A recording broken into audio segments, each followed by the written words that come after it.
Hey, so some of you know that October is Mental Health Awareness Month, which is amazing that we set aside a whole month just to say, hey, you know what? Let's talk about this. And I actually had a chance to talk about this with someone that knows so much about it. He is the Secretary General of the World Federation for Mental Health. Mind blowing. Professor Gabriel Ivbijaro. And the conversation was just fascinating. It was just he and I on a Zoom call. He's based in London. And we just talked about mental health. We just talked about the importance of talking about mental health. It was truly an honor to just sit and just dialogue with him. He's such a generous person, such a beautiful spirit, and just jovial and just infectious in the most beautiful way. So I wanted to share this conversation that we had the other day on Zoom. And yeah, I hope you enjoy it. It's really, really beautiful. And I hope you check it out because it's really worth it. So thank you for listening. Thank you for living. And I hope you enjoy this conversation with Secretary General of World Federation of Mental Health, Professor Gabriel Ivbijaro. Awesome. How was your day? How are you doing? Very good. I've been very busy. I was in Vienna for 4 days, came back 2 days ago, and tried to get through to the UN Secretary General, and he sends his message today for us to use for World Mental Health Day. Very good, sweet meal, really good message. So we're going to start working on that. And then we're planning to have an event on the 17th of November in Geneva.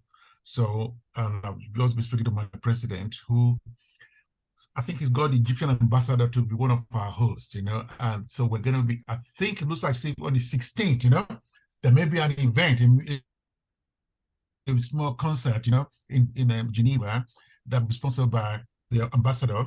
And she's from, as a lady, an artist that she also wants to come. So I said, well, I will speak to you if you're free, and then you will come to join us. But that's just something that's just happening now, almost complete. So which is good. So we are all said and I think now we want to focus on this now. What I'm thinking, there's some crazy idea, okay? So on the 10th itself, we will publish the message from the UN Secretary General. So there will be some few others, dignitaries that will give some messages, one ambassador, one president of a college. I probably want to add, the artist ambassadors to for messages, so from the four of you, just a quick message, so we can add to the things that we said on that day. Not too big, so that you don't overshow the new Secretary General, but something from the heart, So Yeah. so that was, so that was one of the things, I want us to think about. Just a good something Mm.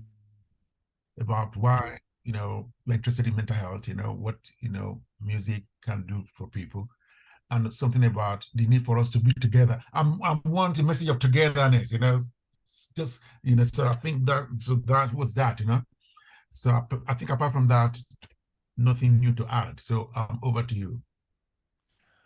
Well, I mean, there's a lot. There's a lot there, a lot of wealth.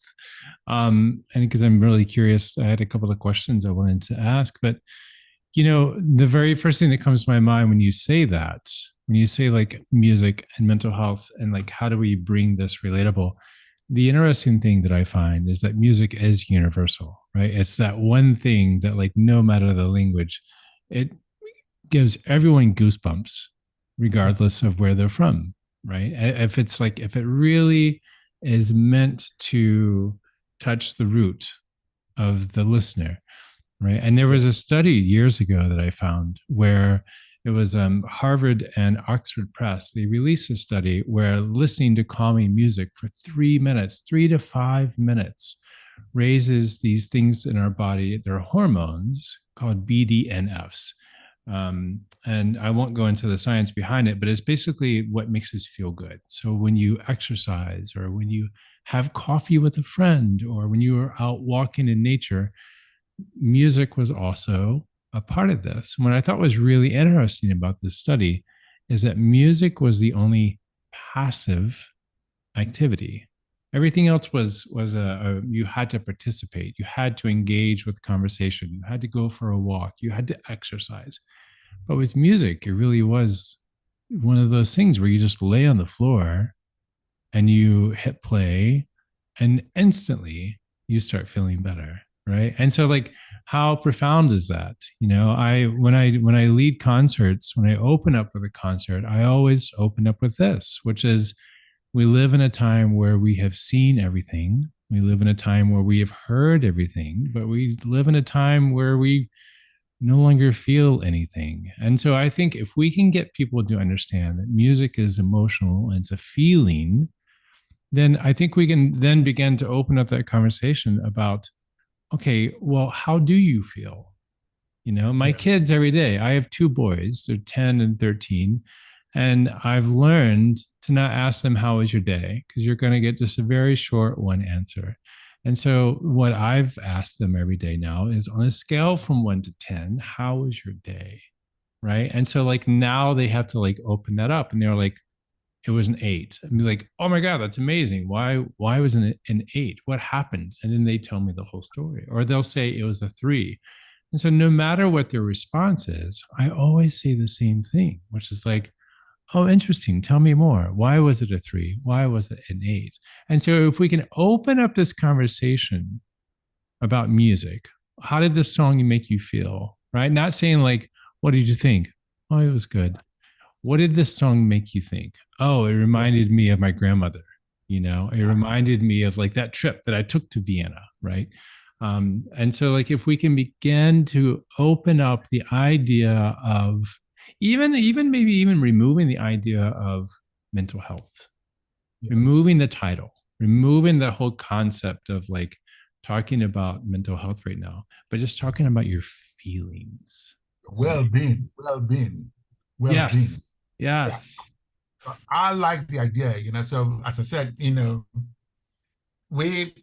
want to move to the next 75 years of the WFMH, opening it out, not too much of professional, because we have psychiatrists that got something that is every day, so they will feel, and be able to connect. So that's, and I'm hoping that in our meeting in November, one of the things that will come up is, we've over-professionalized mental health and well-being. We need a different approach. That's the thing. So hopefully, Gabriel, so what makes you think that we need a different approach? Why now? Why a different approach? So let me go back to my background. I was born in Nigeria, a traditional African family, where mental illness is a taboo to talk about. So and I decided to do psychiatry. And then I realized that when psychiatry, well trained, that is too much of one-to-one, right? So I do one-to-one, but you don't get to the population you want, but issues are there. So I did family medicine, because I think maybe you can see more people before they become ill. Then I realized that even that was sorting out. So I did, population mental health. So I did a PhD on issue of stigma. And so we have been studying that for some time. So I began to think that there was something else, and that's something is, how do we connect with society better? And how, so that's the kind of thing that is driving me, that, there's something else, there's something we are doing but not right, so and what is it that we can do differently? So talking about empathy at a society level, so the empathy as a therapist, one-to-one, right? You share empathy easily, so that's good, but what about if we can share it at the population level, right? Where we are all our brothers keepers. How we feel, I'm sure it will be different, And so I have the opportunity as the Secretary General of the WFMH. So therefore, I've got a platform to be able to say the things that I'm thinking about in a safe place, right, with people who, some of them feel the same, some you need to convince, And so in my talk in Vienna, Vienna and was invited to speak, a group of psychiatrists and the leader for substance misuse, in Geneva, and the president of American Psychiatric Association and the people. And they were talking about, horrible about things about substance misuse. And I said to them that something was missing, the empathy towards the individual. Mm. Nobody wakes up and says, I want to be a drug addict, and so they bought into that idea. So that's the kind of thing. So now I've got the opportunity, the platform to connect with the people. So therefore, I think it's almost like a calling, but not a calling. So it's not a religion for me. But when you have the chance, use it well. It may not come again. So this is what it is. Where did you get that compassionate nature from?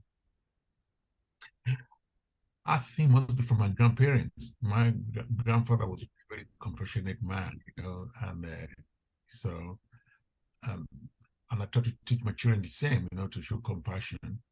That is by the grace of God we are who we are, So I think it must come from that, So yeah, but do you think that, and this is a really loaded question, because as I've mentioned in my podcast, I get most of my content from TikTok. I get most of my content from social media, because you have these people that are very vocal. And it's interesting because you see the good and the bad of everything, and especially of social media. But I feel like to some degree, maybe I'm wrong. Maybe I'm blue sky. Maybe it's one of those things where I want to see this. And so maybe that's what I see the most. But I feel like there is more compassion out there than what we give credit to. Is that the case? I do. Because what happens is, when something's negative, this amplified very quickly, and therefore we think that's all it is. But this is why that's what I'm saying. Let's also talk about the empathy, the good things are happening, rather than too much of the negative. The negatives happen, so don't get me wrong, but I think we need the opportunity to talk about the good things. How could we help people? So and that's what being Secretary General helps me. I used to be the president of WFMA many years ago. I was the president, and I realized as a president, you're just a figurehead. The Secretary General, you can make things happen, because that's all I decided to take on the role, and I'm very glad I took on that role, because I've managed to do a few things. I'm bringing people together, the conversation, so I'm able to, in public, I'm not going to speak as a psychiatrist or a family doctor. I speak as an advocate who have to have had the training. So and that's the thing, So I must say what people tell me, what I feel when I'm relating with people, and then therefore, so that's the kind of thing. Mario, that most of the people that work with me volunteer, because they feel, it's, so I look for people who feel good about what we do, and therefore, so the first thing first is, Mario, Hitesh, and Marina, all of them feel good. They want to help humanity. And I think we should look for more people that want to help humanity, rather than just thinking it's a hopeless situation. No, it doesn't hopeless. It's not hopeless. It becomes hopeless if we don't do anything. But I want to do something, When you were in Vienna, this is a very loaded question, and this is something I'm trying to wrap my mind around with. Okay. How is it different globally to locally? When you are speaking to a global conference, does your conversation change as if you were speaking somewhere in your hometown right now, and more of a smaller geo space? How does it differ? No, because it shouldn't be different. That's first and first. No, so So I do the same. So I'll do the same in my practice in London. It's the same. So when I went to the London Marathon, it's the same because the message is the same. So on a global scale, it's the same, but the tools are different. So in Vienna, so I'm talking to president of associations. So I want to appeal to them to work with their team, to do things. So I'm in Geneva, so I'll probably speak to ambassadors and, appeal to them to look at their country. We have a friend who's a princess of one of the countries where, Malaysia, where suicide was criminalized. So we're working with her for the last 2-3 years.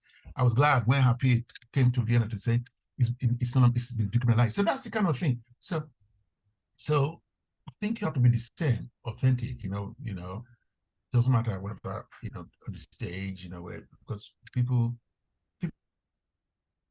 will see through if you're not yourself, So you need to be yourself. You need to let people know what you're out for. Sometimes, they knock you, but it doesn't matter. You stand again, Yeah. So maybe I gave the message in the wrong way. It's not a message, maybe the way you gave it was not the right way. But I don't shy away from saying the same because I want us to have our children to have a better life than we have had, Yeah. A better space for them. See, when I was growing up in Nigeria, you could run around all night, was safe, but something has happened. Societies become hostile to each other. So what can we do to recreate those happy times that we used to have? And not to think because of stress or strain that, life is going to end. No, so it's about, finding the goodness in each and every one of us and finding the goodness in the system and showing that we need to care for each other. We need to look. Yeah. And you're going to it does work. Yeah. I'm curious, like what you hear the most, be it like with the podcast, large listening audience of mine is just lonely, right? I hear everything from suicide to sexual abuse to loneliness. And it seems like loneliness is the one that's like the resounding one that people just mention all the time. And there was an email the other day and the person said, I'm surrounded by people, but I'm just incredibly lonely. And I'm curious, like, what are the 2 or 3 narratives that you are hearing on a global level of where the efforts or thoughts need to go to? So let's start with loneliness. When many years ago, I did a project on loneliness for European Union, and at the time we thought it was a problem of older adults, because they were disabled, they couldn't move. Well, but in cities, people can still be lonely, because this issue that you're not your brother's keeper, you don't talk to each other. The COVID-19 has shown that actually loneliness was one of the things that made life terrible for most of the people. So I don't think it matters where you are, because if you could be in a block of flats, in London, with a lot of people around you, you're not talking to them. They know your brother's keeper, you're not speaking. Of course, you will be lonely, so we need to find a way where we can actually encourage that empathy to your neighbor. See, it's the same thing, so how are you, somebody in the street, are you okay? So one of the things that we are hoping to do is psychological first aid, because psychological first aid is a tool that was developed by the WHO many years ago and it's being used by Red Cross, and then it's about making connection with people. Oh my gosh.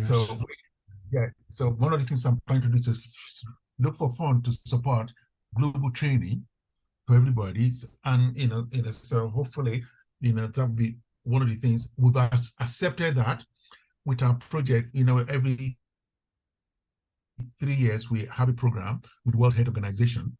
Mm-hmm. So we've included that, as one of the projects we want to support, so that you can be in the street, and you think somebody is lonely or distressed, you can say, how are you? So we need to teach that conversation. So, how do you relate to the person? And so you don't have to wait for the person to be too ill.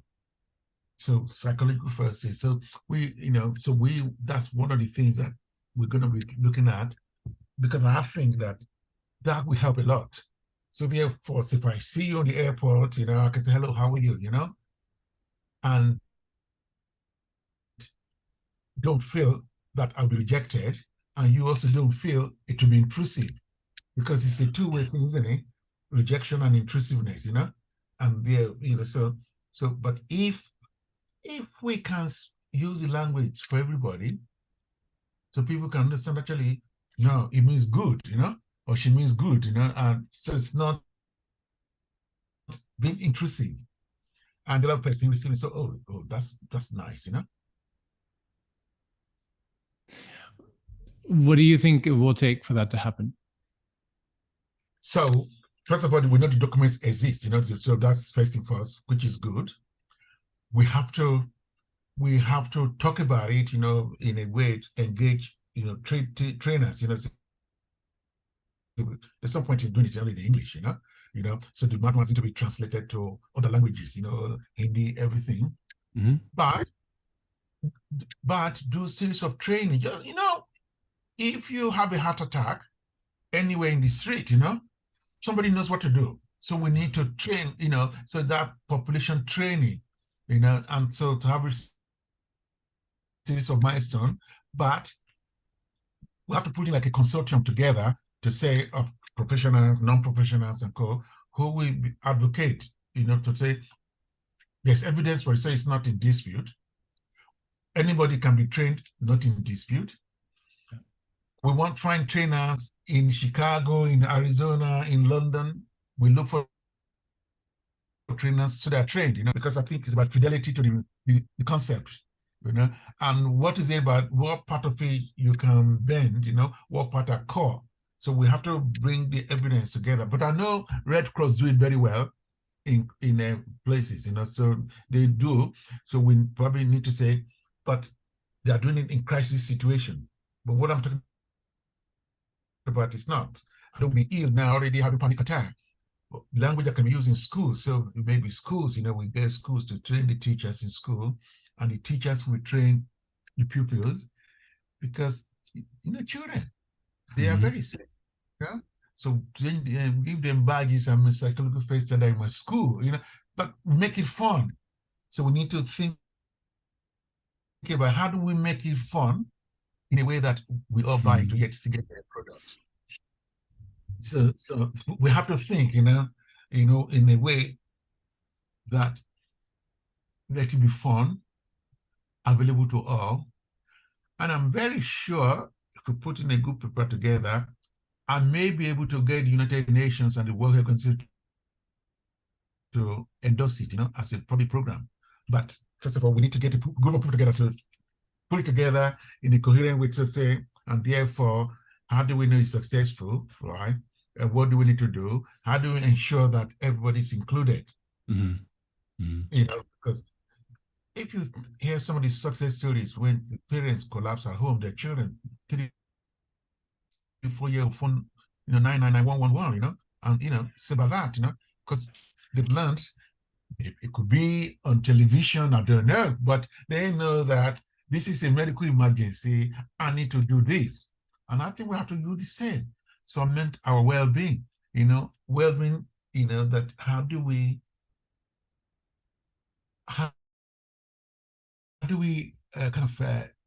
let be everybody's language, not the language of the professional. Well, and you bring up something really interesting. You mentioned, someone having a heart attack. And so we instantly recognize that and we jump into action. And I wonder, how many of us are okay being vulnerable. And like, and you know, because a lot of times when someone does come up and say, "How are you?"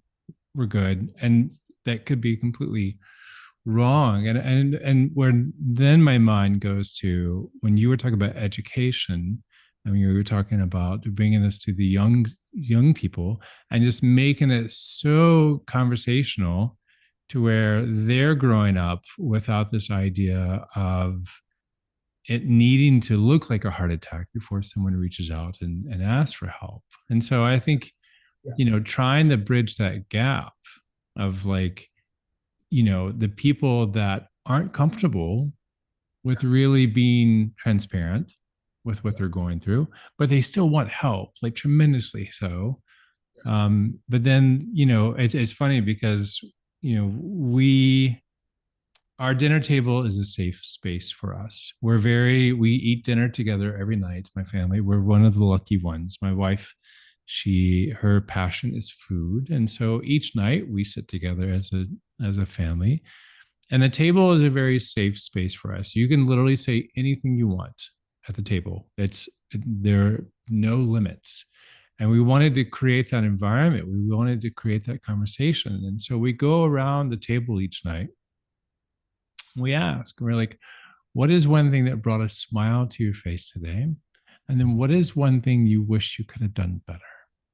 Yeah. And it's interesting because like that begins to open up that dialogue where you're beginning to be comfortable with talking about what your struggle was, talking about, you know what, I really wish I could have done this better, but also being able to talk about something that you enjoyed or something that really brought a smile to your face today. So it's not all just, you know, very one-sided, right?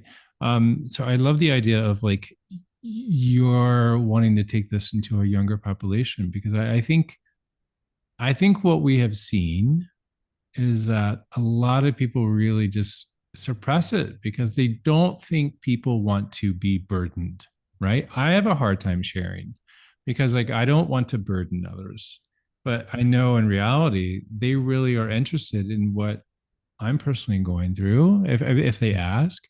And so it's like, how do we, you know, make that just so much more relatable? And so it's really fantastic that you're already trying to put this together. And it's about permission, isn't it? You're permitting me to talk about my weakness, my suffering, and I'm permitting you to listen. You see, but if we are able to articulate publicly, say about, yes, we're all vulnerable. I'm not sure there's anybody who's not vulnerable, you know. So we're all vulnerable, and we will be giving permission to ourselves to be able to show that, and also giving permission to that person to accept in a respectful way. And that's what I've been thinking about, you know. So that, you know, in England, if you're a man, you don't want to talk about anything, you know, you think I'm all right, you know. In Africa, it's worse, you know, but we go to the barbers, you know, one of the places where, you know, you go for a haircut, you know, I'm amazed what people say at the barber's workshop, you know, thinking they don't probably won't tell their doctors, you know. So because there, the men see as a safe place, you know, where permission is being given for people to say things, you know, and permission to receive. And I like us to hopefully get to that situation where more people can feel, you know, that there's permission to talk, isn't it? And permission to receive and not be judgmental. So what's two ways that someone can inquire and what's two ways that someone can give permission? How do we put this into action? So there are evidence for that, but what we need to look at is what people are doing it already. So, you know, so it's what have we been doing? Because my partner, she's a psychiatrist, you know, she works occasionally in a called Recovery College. Recovery College is a place, you know, where people come to volunteer their time, people who already they're expert. So you do things expert because I'm an expert in the field, and expert because I have a lived experience. So they jointly present. And then she tells me, that, that she's amazed, how people learn together and say, oh, maybe when I get home, I will try this, And so I'm not going to say I'm an expert in communication. So that's the thing. So that's what I'm saying, that we have to get some people together to say, what is the best way for us to begin this? And what do we need to do? So, little milestones. So how will you do it in school? And acting, so that you practice, practice with your friends, practice with your mom and dad, at home. Even though you are practicing with them, you think you are practicing, actually, you are technically giving them permission to listen to you and for them to talk to you. You see what I'm saying? So we probably say, okay, maybe we say, I don't know, that next month we want people to practice on talking to their family, their parents, and spend time, so and see what it feels like. Well, so we need to think together. So bring people together. So what is the best way for us to do this? Because it's very easy to produce a manual on psychological first aid, but that's not what we want, isn't it? Mm-hmm. Manual is useful, but it's about how do we get all of us together to actually talk about things. To say, actually, Chad, you're talking today, in a broadcast about permission to speak. I love that. I love that permission to speak. I love that. Yes, and in my surgery today, instead of starting my consultation by asking questions, so I will say, we want everybody to be given permission to others to speak, maybe at home, parents will, see what I'm saying, so we just say, we want to do this, and then I'm gonna get people to talk, So we have to think together, in a way that, yes, we can put together in a structured way, good enough, right? And then we begin to start, and then perhaps in another 6 months we say, all right, we've done so much. Can we see what is happening? And then we say again, what next? So that's kind of thing, and then hopefully they'll say, actually, we've done a lot of small consultation, talking to people. So can we come together and say, what's next in this journey? But looking at it at a societal level, because you need to carry the society along, and then if you're able to carry the society along, you'll probably be able to influence the policymakers, and the best thing, the individuals will benefit, because this is for individual benefit at the long run. So they can say, actually, yes, that thing is good, and maybe the issue of eating together as family is something, encouraging. That would be something, bring people together. What do you think for you personally would be a turning point? Like, what is, like, because with every business, let's just kind of, analyze this a little bit. With every business, you have to quantify it, right? Yes. You have to see where things are changing. What do you think would be that shift in the paradigm of mental health changing? I like to be able to say that people can talk about their feeling, wherever they want, people can talk, doesn't it, maybe it's through your family or something. So not to don't bottle it. Realize that you are not alone, because we are not alone. So that's one thing. And, to say, I could seek help, and I can seek help, and I want to seek help. And we should seek help for people not to reject, You may not know what to do. It's not an issue, I don't know the answer. I will find out for you. So I want for us to be able to have that well-being. Love that. I don't know, but I will find out for you. Leave it with me. Let me think about it, If I don't know, I know somebody that may be able to help. But we don't need to say we have the answer. The answer could be somewhere else, Yes. No, I think even that of just saying, I don't know. I don't know. But I love you enough to where I'm going to find out. I'm going to find out. I think that's fantastic. Yeah. So that's the way I'm thinking about it. So that, as I said, we need more of us, more people, to join us in this so that they can bring on their experience. Little people have experience. The experience is not in the clinical setting only. So it's about what's, Mm. you know, you know, so so so that's the kind of thing. So public empathy, And the then tool, we can. on a national level, as far as, because I mean, you're Secretary General World Mental Health Foundation. What are you hoping that more communities, more countries are wanting to? What in particular are you wanting them to kind of get more involved with? One of the things I've done very well is that I've managed to first of all say we can talk about mental health and well-being. Before we used to produce educational materials that we share. We share it in our website. People download, and it was very good. They are good academic papers, but I'm thinking something else, isn't it? So I said, okay, we've been doing this for 75 years, but people are still suffering. They're more suffering. The, we will never have enough psychiatrists in the world. It's not possible. We will never have enough family doctors. It's not possible. So therefore, we have to think differently. So, and I thought, actually, we need to invest in the young people. So the young people can start talking about mental illness, about wellness, about supporting each other. So, and then we can also talk to government, because we need government to pass good laws.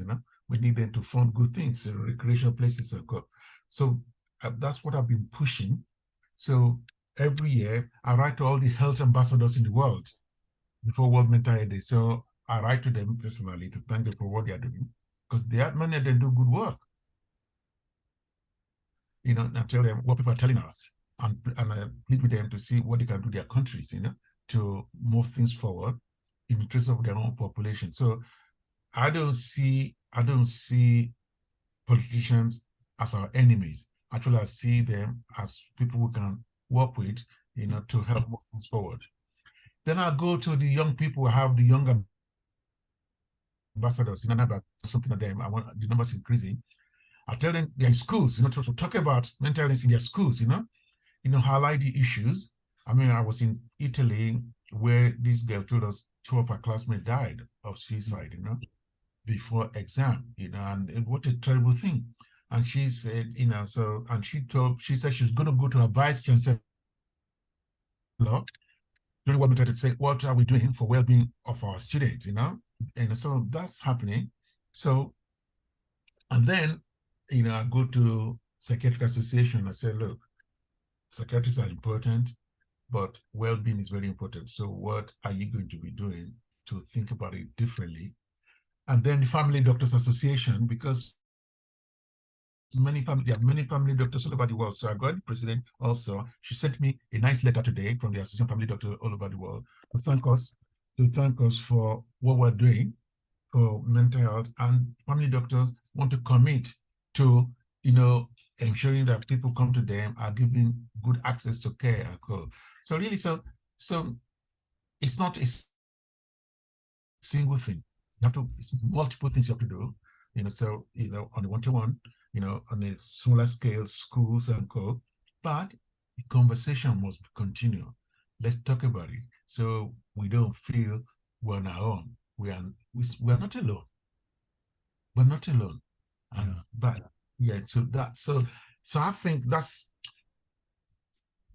for me, I think that's been what I think I'm most proud of, that we are talking about it, not worried about what other people are thinking, because we're not alone. And I think what I personally try to do is, because I hear this quite often, is just like the conversation can get very heavy, And so a lot of times, we criticize things that make us uncomfortable, right? And so speaking about where we are emotionally, it makes people uncomfortable. And so it's one of those things where they just want to dismiss it. Right? I was speaking to someone literally an hour ago, who was having this conversation about their spouse, about how their spouse, they just don't like opening up, and they're just not comfortable opening up and talking about things, right? And so it's like, okay, so what angle? How do we bring this conversation in to where it's lighthearted, it's encouraging, and also it's very relatable? And like, how are those conversations started? And so I think it really begins in a smaller setting, as you've mentioned, even just within a family setting, and then allowing that to grow out into the school setting and into the community setting, and then it gets broader and broader and broader. But at the root of it, though, if there is like one or two key things that you wish people would be able to take with them from this conversation, of what a powerful first step would be, is there one thing in particular that would be like a great takeaway? I would say, first of all, you're not alone. Nobody is immune against stress or distress or suffering. It's so good. Yeah. Nobody. And therefore, and really, but give yourself permission to be able to express yourself. And also, when you are talking to others, listen to people, let them know that you are there for them, Mm. and don't be dismissive. Things you think are minor, they're not you may think it's minor, but to some people it's a mountain, isn't it? And Yeah. therefore, you understand that, fingers are not equal, but we need all of them as a system. And that would be the thing. It's never too minor. I'll give an example. I was the chairman of the medical board, with almost £1 billion budget, and we wanted to save money. And they say a lot of people go to hospital for minor things, constipation. Why should somebody end up in hospital for constipation? And I agreed with them. Why should they end up in hospital for constipation? Until my father had a stroke, and had constipation. My mom couldn't look after, ended up in hospital. Then I go back to work, and I said, actually, I know constipation is a minor thing, but it's not really minor. See, because at the point where my mother is a doctor, thinks that it's important to end up in hospital for constipation for my dad. And I'm thinking, actually, we missed the point all along, that although they were small things we thought were not of importance, and you actually means a lot to many families. And I think we have to start thinking that way. That's so good. That's a great way to look at it. Absolutely. Definitely. Oh my gosh. It's tremendous what you're doing. It's unbelievable what you're doing. I hope that what has surprised you in these conversations that you've been having? Has anything surprised you? Like in any way that countries or electives are kind of wanting to step in and be a part of those? No, because it's what took me by surprise is the fact that they are willing. There's willingness. See, people don't understand, isn't it? So, they are willing to listen and participate. Where they think is safe, they are willing to show their vulnerability. Where they think is safe. And that's why when I'm talking purpose, I say it's by the grace of God we are who we are. That it's not because you are superhuman. We all have vulnerabilities, and and even our leaders have the same. They may have a good coping mechanism, doesn't mean they're not suffering.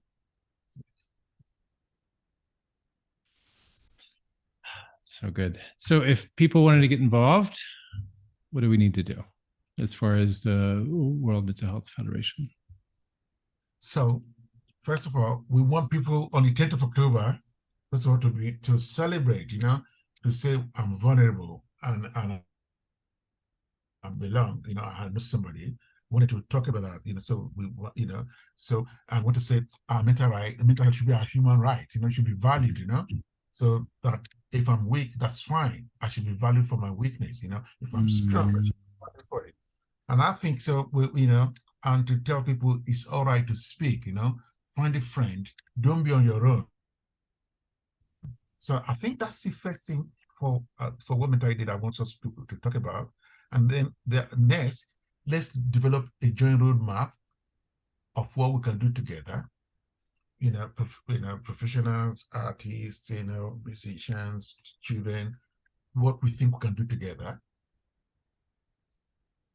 Milestones that we can work to and make and understand and realistic. Then so go forward to say, what do we do in schools? To support schools for them to be able to talk, cyberbullying and other things, to be able to have a safe place. Then to the general public, we say, actually, now let's look at the language. The language we use sometimes are not tolerable. So what kind of language? So not to say I've got a mental illness, it could be mental distress, so rather than that. Oh my gosh, I love that. Mental distress. I love that. I'm totally stealing that. I love that. That's it. Sorry. Stress, So that's the thing. So when you say mental illness, people say, oh no, oh gosh, but mental distress. And often, most of these illnesses, people do recover. It's not in those days, before treatment, for psychotherapy, before singing, before dancing, maybe if you have the diagnosis, you're finished. But no, people recover. Recovery is possible, so to have that in ourselves, so that we don't have that issue of hopelessness, because hopelessness is the worst thing can happen to us. So hopelessness, loneliness, find a different way, so we can think, actually, there's a better future. And together we can create a pathway for it. I love it. I love it. I really appreciate you taking the time. This has been so enlightening for me, because this is something I have my head thick in, and have been for the last 4 years or so. And so to be able to sit and talk to you, first of all, it's very humbling. Never in a million years that I ever think I would be able to just sit and just hear from you, and not only hear from you, but also just learn from you, and also just hear how personable, and how you really do represent what it is that you're trying to get the point across, which is just connecting with people, because that really is the start of it all. That really is where everything is going to happen, is that connection. And it's amazing. It's amazing that it took a global pandemic for us to kind of be able to talk about this, for us to be able to realize this. And it's almost like the world was like, I'm going to force this conversation, whether you want it or not. And so I think what a lot of people have come out of the pandemic knowing, that, okay, so I have been carrying this thing for the last 2 years or the last 2 decades. Now what? How do I unload this? How do I release all of this stuff that I'm wanting to, that I don't want to come, back into the world with? And so I think it's really just tremendous what you're doing, and just bringing this conversation around. And I cannot be, as an extreme empath myself, I cannot be more grateful to just be talking with you right now. So I really appreciate it. Grateful, for us to be able to share this thinking, because we keep a lot of things in our mind, Yeah. but we need a space that is safe to be able to share, your thinking, your anxiety, and also for actually, maybe it will work, maybe we think differently, and that's what it's about. So thank you. Yeah. Well, final question I have to ask, because you're in the thick of it. You are in the midst of everything that the world is going through emotionally, and that can be really, really heavy, can be really jarring, can be really just stressful. what do you personally do to be able to kind of hit that reset for you personally? I love holidays.